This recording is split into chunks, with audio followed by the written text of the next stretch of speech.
சிறகடிக்க ஆசை சீரியல்ல அடுத்த வாரம் என்ன நடக்குது அப்படின்னு பார்த்தீங்கன்னா, இப்ப சீதாவுக்கும், அருணுக்கும் ஏற்கனவே ரெஜிஸ்டர் மேரேஜ் நடந்துடுச்சு இல்லையா?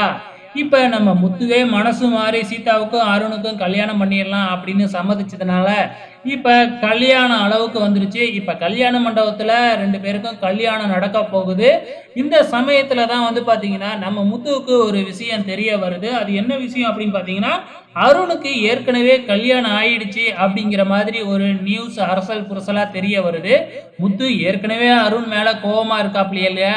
ஸோ என்ன ஏதுன்னு விசாரிக்காம நேரா வந்து பார்த்தீங்கன்னா, மணமேடையிலேயே அருண "ஏந்தர்றா, ஏந்தர்றா இவனுக்கு ஏற்கனவே கல்யாணம் ஆயிடுச்சு" அப்படின்னு சொல்லி ஒரு குண்ட தூக்கி போடுறாப்ல.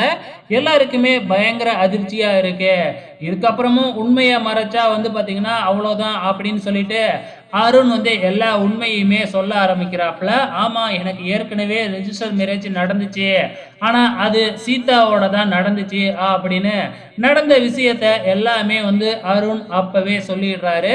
இதனால என்ன நடக்கும்? நம்ம முத்துவுக்கும், மீனாவுக்கும் இடையே வந்து பார்த்தீங்கன்னா, ஒரு பிரச்சனை நடக்கும். குறிப்பா நம்ம அண்ணாமலை கூட வந்து மீனாவ கோவிச்சுக்கிறதுக்கு வாய்ப்புகள் இருக்கு. ஏன்னா, இதுக்கப்புறம் வந்து பார்த்தீங்கன்னா, ஏற்கனவே சொல்லிக்கிட்டு இருந்தாங்க. மீனா அப்படி, இப்படி அப்படின்னு சொல்லிட்டு. ஸோ, இப்ப எல்லாத்தையுமே வந்து பார்த்தீங்கன்னா, தவிடுபொடி ஆக்குற மாதிரி வந்து மீனா ரெஜிஸ்டர் மேரேஜ் பண்ணி வச்சிருக்காங்க இல்லையா? இதுக்கப்புறம் என்ன நடக்க போகுது அப்படிங்கிறது தான் தெரியல. ஆனா, அருணுக்கும், சீதாவுக்கும் கல்யாணம் மட்டும் கண்டிப்பா நடக்க போகுது அப்படிங்கிறது நல்லாவே தெரிஞ்சிடுச்சு.